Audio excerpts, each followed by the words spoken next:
Good morning बच्चों, मैं BL Agarwal आज आपको इस लेक्चर में कॉरपोरेट अकाउंट का एक चैप्टर कैपिटल रिडक्शन या आप इंटरनल रिकंस्ट्रक्शन ऑफ कंपनीज भी बोल सकते हैं, उसका एक प्रॉब्लम सोल्व करके समझाने का कोशिश करूंगा। ये सामने आपके एक प्रॉब्लम रख दी है, कोई एशियम लिमिटेड है, उनका बैलेंस शीट दिया हुआ है, आपको जर्नल करना है। Revised balance sheet scheme reconstruction scheme apply करने के बाद प्रिपेयर करना है। शेयर कैपिटल देखिए 550 है, रिजर्व सरप्लस में लॉस 2,08,000 है। Long term borrowings 1 lakh, short term borrowings 1,40, creditor 1,22,500, debenture interest भी ड्यू है 4,500। इसके अलावा आप एसेट्स की तरफ आओ। फिक्स्ड एसेट टेंजिबल है 369, इंटेंजिबल गुडविल होगा 45, इन्वेस्टमेंट भी है 65। करेंट एसेट्स में इन्वेंट्री है, ट्रेड रिसीवेबल है। नोट्स टू अकाउंट मेन होता है, थोड़ा लंबा बैलेंस शीट है। ऑथोराइज कैपिटल 6 लाख है, इससे अपने को मतलब नहीं है, बट इशूड में देखिए प्रीफरेंस 250 है, इक्विटी आपका 3 लाख है। सिक्योरिटी प्रीमियम 10,000 है और PL अकाउंट में लॉस आपका 218 है। डिवेंचर 1 लाख है जो प्रॉपर्टी के अगेंस्ट में सिक्योर्ड है। फिक्स्ड एसेट टेंजिबल में प्रॉपर्टी है, लीज होल्ड प्रॉपर्टी है तो उसके साथ उसका डिप्रिसिएशन भी है। प्लांट एंड मशीनरी है तो उसके साथ उसका डिप्रिसिएशन भी है। ओवरऑल 369। इंटेंजिबल एसेट्स में गुडविल है। एडिशनल इंफॉर्मेशन को ही जर्नल के रूप में यूज करते हैं। देखिए स्कीम ऑफ रिडक्शन क्या था, आप 1 नंबर पॉइंट देखो, प्रीफरेंस शेयर को 7.5 बनाना है, इक्विटी शेयर को 2 रुपये 50 पैसा। जो प्रीफरेंस शेयर 10 रुपये वाला था उसको 7.5 बना देंगे, इक्विटी जो 10 वाला था उसको 2.5 बना देंगे। ऑथराइज्ड कैपिटल से कोई मतलब नहीं है, जस्ट बैलेंस शीट में लिखने के काम आएगा। यहाँ देखिए 2 इक्विटी शेयर देना है 2.5 रुपया करके, तो 2 मतलब 5 देना है। 10 रुपया डिविडेंड के अगेंस्ट में, तो 10 रुपया डिविडेंड के अगेंस्ट में 5 रुपया देंगे, तो 5 रुपया डिविडेंड कैंसिल हो गया, तो कैंसिल हो गया। प्रीफरेंस डिविडेंड एरियर था, यहाँ देखिए 2 साल का, तो 10 के बदले में 5 देंगे, मतलब आधा देंगे, तो 2 साल के बदले में 1 साल देंगे, 1 साल कैंसिल हो जाएगा, तो कैंसिलेशन का एंट्री नहीं होगा। सिक्योरिटी प्रीमियम को यूज कर लेना है, ट्रांसफर कर लेना है कैपिटल रिडक्शन में। ये ट्रांजेक्शन देखिए, debenture holder free hold property ले जाएगा 110 में। फ्री होल्ड प्रॉपर्टी का दाम 80,000 है, ये देख लीजिए 80,000 है, और 110 में ले जाएगा तो 30,000 दाम पहले इंक्रीज करा देंगे। डिवेंचर होल्डर का अमाउंट ड्यू अगर आप देखो, यहाँ 1 लाख, यहाँ 4,500, तो 104,500 आपका अमाउंट ड्यू है। आप हमसे फ्री होल्ड प्रॉपर्टी 110 का ले जाते हो तो 5,500 रुपये आपको कैश दे के जाना होगा। ये बात लिख दिया है, सब कुछ करने के बाद कैश दे देगा। इन्वेस्टमेंट 60,000 में बेच देंगे, 65 का इन्वेस्टमेंट है, 60 में बेचेंगे, 5,000 का लॉस। गुडविल राइट ऑफ करना है, इन्वेंट्री 20,000 खराब हो गया, ट्रेड रिसीवेबल 11,000 बाय डेट हो गया। ये देखिए कॉन्टिजेंट लायबिलिटी सेटल्ड हुआ 8,500 में, इसका सेपरेट एंट्री करेंगे। कंटिजेंट लायबिलिटी पेमेंट होगा, कैपिटल रिडक्शन टू बैंक। तो ये एक लंबा क्वेश्चन है, चलिए इसका जर्नल एंट्री करते हैं, उसके बाद बैलेंस शीट बनाएंगे, ठीक है। ये रख दिया आपके सामने जर्नल का फॉर्मेट। सबसे पहले प्रीफरेंस को 7.5 और इक्विटी को 2.5 का बनाना है। 8% प्रीफरेंस शेयर कैपिटल, ये ₹10 अकाउंट डेबिट। प्रीफरेंस आपका था 2,50,000 to 8% preference share capital 7.5 account. अब बाद बाकी 2 कैपिटल रिडक्शन अकाउंट 62,500, यहाँ से आ जाएगा 187,500, ठीक है। नरेशन देते बिंग reduction of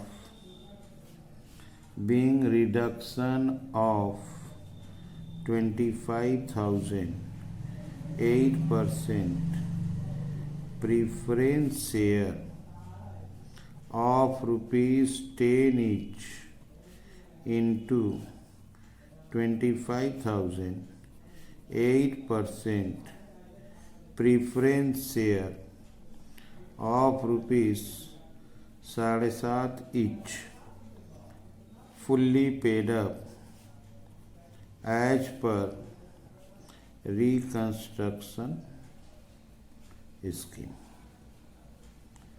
10 रुपये वाला प्रीफरेंस को 7.5 बना दिए, 2.5 रुपया capital reduction.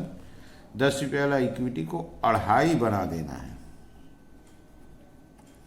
Equity share capital 10 account debit 3 lakh था, 30,000 था। टू इक्विटी शेयर कैपिटल 2.5 का बनेगा, 75,000 हो जाएगा। टू कैपिटल रिडक्शन अकाउंट 225 होगा। नरेशन से समझिए, being reduction of 30,000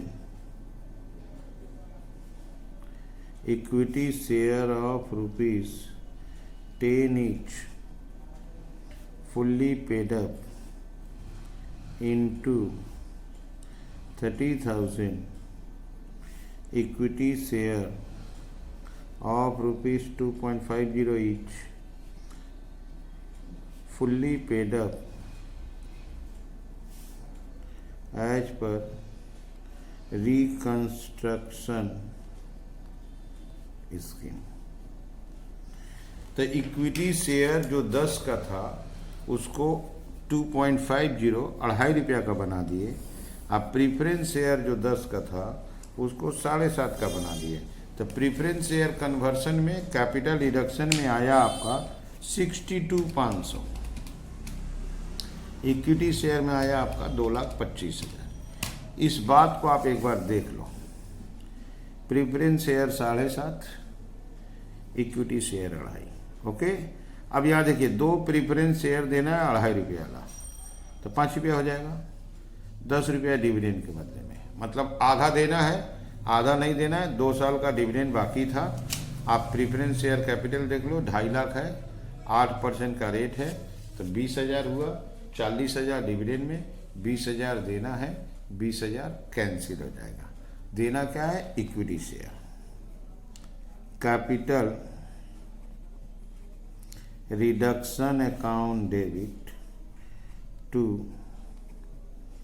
equity share capital account 20,000 being issue of 8,000 equity share of rupees 2.5 each fully paid up for area preference dividend. Calculation दिखा देते आपको एक बार। 2,50,000 प्रीफरेंस शेयर कैपिटल था, 8% dividend 2 साल का। 2 इक्विटी शेयर देना है 2.5 रुपया वाला, 10 रुपया के बदले में। यहाँ देखिए आपका 40,000 आएगा, हाफ करेंगे 20,000 आ जाएगा। अच्छा, for cancellation of half arrear preference dividend, no entry required because it is contingent liability। Contingent liability cancel करने का एंट्री नहीं होता है, लेकिन उसके अगेंस्ट में अगर कुछ देते हैं तो वो कंपनी के लिए लॉस होता है, इसलिए कैपिटल डिडक्शन डेबिट कर देते हैं। आप देखो कैपिटल डिडक्शन के केस में, प्रीफरेंस के केस में 62,500 का फ़ायदा हुआ, इक्विटी में 225 का फ़ायदा हुआ, और एरियर डिविडेंड में हमको 20,000 रुपया देना पड़ गया, माइनस हो गया। तो ये हो गया आपका 1-2। सिक्योरिटी प्रीमियम को ट्रांसफ़र करना है, ठीक है, तो उसके लिए एक एंट्री कर देंगे। सिक्योरिटी प्रीमियम 10,000 था, 10,000 को ले आएंगे कैपिटल डिडक्शन में, उसका एंट्री करते हैं। Security premium debit, security premium account debit 10,000 to capital reduction account 10,000 being security premium transferred। Security premium को ट्रांसफ़र कर लिए तो security premium debit to capital deduction security premium transfer. अब मेन एंट्री को थोड़ा सा देखिएगा, अब डिवेंचर वाला, ओके। ये देखिए, debenture holder free hold property को टेक ओवर करेगा 1/10 में। फ्री होल्ड प्रॉपर्टी देखिए 80,000 है, 80,000 का प्रॉपर्टी 110 में वो लोग टेक ओवर करेगा, तो फ्री होल्ड प्रॉपर्टी का दाम पहले 30,000 रुपया इंक्रीज कराते हैं। Free hold property account debit 30,000 to capital reduction account 30,000 being value of freehold property increased।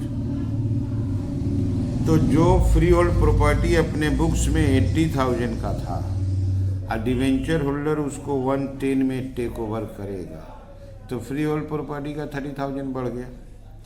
इसके अलावा डिवेंचर का देखिए 1,00,000 रुपया है, और डिवेंचर इंटरेस्ट का आपका 4,500 है, तो ओवरऑल डिवेंचर हुआ 104,500। आप प्रॉपर्टी लेते हो 1/10 का, बेसी हो जा रहा है, तो बैलेंस 5,500 वो लोग पे करेगा। देख रहे हैं पेड लिखा हुआ है, तो चलिए उसका एंट्री कर देते हैं। वो डिवेंचर है 9% डिवेंचर अकाउंट डेबिट, वो आपका 1,00,000 है। Outstanding debenture interest account debit, वो आपका 4,500 है, उनसे पैसा लीजिए। Bank account debit to free hold property account, free hold property 110 का है, तो यहाँ पैसा आएगा आपका 5,500। Being free hold property taken over by debenture holders and balance settled in cash. तो free hold property debenture holder ले गया, तो उसके पहले फ्री होल्ड प्रॉपर्टी का दाम 30,000 इंक्रीज करा दिए, और डिवेंचर होल्डर का ड्यू था 104,500, तो उससे 5,500 रिसीव कर लिए। इन्वेस्टमेंट को 60,000 में बेच देना है, जबकि आपका इन्वेस्टमेंट 65 का है, तो 5,000 रुपया लॉस हो जाएगा। तो एंट्री होगा bank account debit capital reduction account debit to investment account. Investment आपका 65 का है, 60 में बिका, 5,000 loss. Being investment sold and balance transfer, ठीक है। इन्वेस्टमेंट बेच दिए और बैलेंस को ट्रांसफर कर दिए। इसके अलावा गुडविल राइट ऑफ कर देंगे, ऑब्सोलीट स्टॉक हो जाएगा, ट्रेड रिसीवेबल राइट ऑफ कर देंगे। कंटिंजेंट लायबिलिटी का पेमेंट करना है 8,500, तो उसका भी एंट्री कर देते हैं। Capital reduction account debit 8,500 to bank account 8,500 being contingent liability paid of.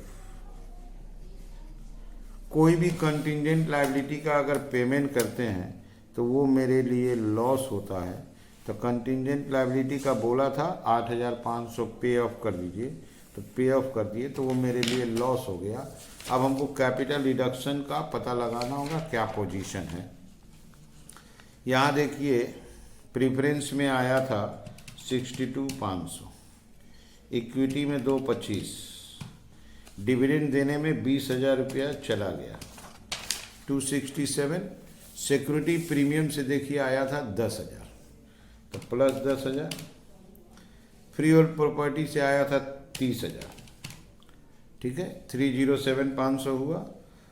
यहाँ इन्वेस्टमेंट में 5,000 रुपया गया और कंटिंजेंट लायबिलिटी का पेमेंट में 8,500 गया। 294,000 कैपिटल रिडक्शन का बैलेंस है। तो capital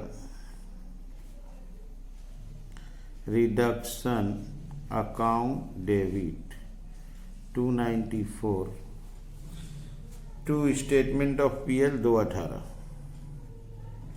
to statement of profit and loss 218। इसके अलावा गुडविल है आपका 45,000, टू गुडविल 45,000। इन्वेंट्रीज बोला हुआ है 20,000, trade receivable 11,000।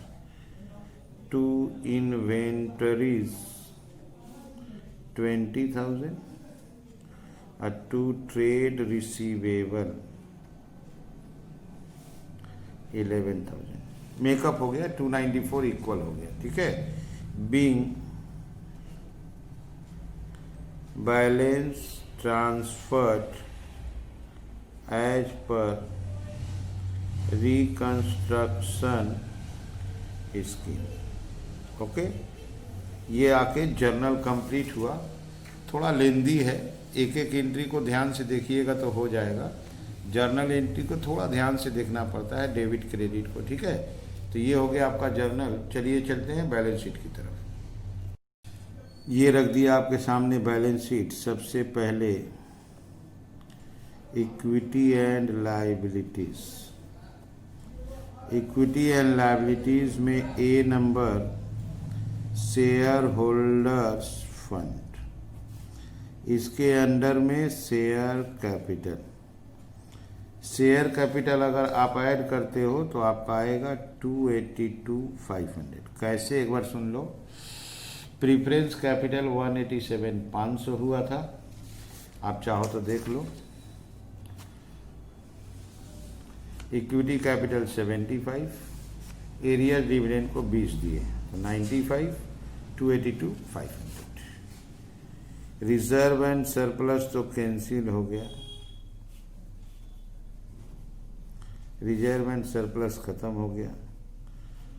Non current liabilities, इसमें भी डिवेंचर कैंसिल हो गया। करेंट लायबिलिटीज, करेंट लायबिलिटीज में जो डिवेंचर इंटरेस्ट था वो कैंसिल हो गया। शॉर्ट टर्म बोरोइंग्स रहेगा, शॉर्ट टर्म बोरोइंग्स ये आपका 1,40,000 था और ट्रेड पेएबल 122,500 था। इसके साथ कोई एंट्री नहीं हुआ है, ये एज इट इज रख देते हैं 122,500। अब इसको यहीं पे टोटल कर दिया जाएगा।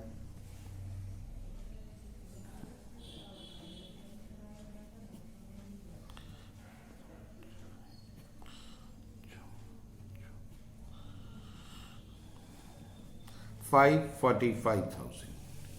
अब आते हैं एसेट्स की तरफ।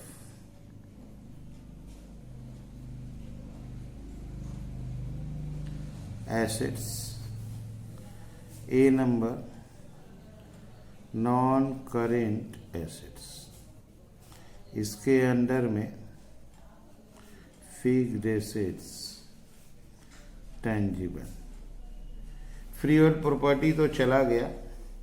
फ्री होल्ड प्रॉपर्टी के अलावा, फ्री होल्ड प्रॉपर्टी 80,000 का था, तो फ्री होल्ड प्रॉपर्टी के अलावा और भी हमारे पास एसेट्स था। 369 टोटल था, उसमें से 80,000 का प्रॉपर्टी गया, तो आपका 289। गुडविल कैंसिल हो गया, इन्वेस्टमेंट सेल कर दिए। अब आइए करेंट एसेट्स। इन्वेंट्री, इन्वेंट्री से हम लोग 20,000 रिड्यूस किए हैं, तो इन्वेंट्री अपने पास था 70,000 का, 20 रिड्यूस करेंगे तो 50। ट्रेड रिसीवेबल, ट्रेड रिसीवेबल से हम लोग 11,000 रिड्यूस किए हैं। ट्रेड रिसीवेबल 160 का था, तो 149। आखिरी item cash and bank. Cash and bank हम लोग के पास कुछ था नहीं, बट डिबेंचर वाले से हम लोग को 5,500 मिला था। इन्वेस्टमेंट बेचने से 60,000 मिला था। कंटिजेंट लायबिलिटी का 8,500 रुपया पेमेंट किए थे, तो 57,000। अब इसका टोटल चेक करते हैं। अगर टोटल मैच करता है तो हम लोग ठीक बनाए हैं।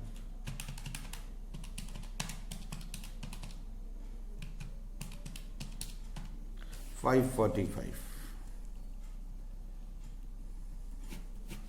दोनों टोटल मैच किया, बैलेंस शीट ठीक बनाए हैं। तो आप बैंक को देखिए, 5,500 रुपया आया था डिवेंचर से, 60,000 इन्वेस्टमेंट से, 8,500 गया था कॉन्टिजेंट लायबिलिटी के पेमेंट में। ठीक है, आप लोग वीडियो को पॉज करके क्वेश्चन को लिखिए, थोड़ा लंबा लंबा क्वेश्चन है, एंट्री भी ज़्यादा है, ध्यान से धीरे धीरे बनाइए, देखिए आपको 100% समझ में आ जाएगा। ठीक है, ओके, थैंक यू, बाय।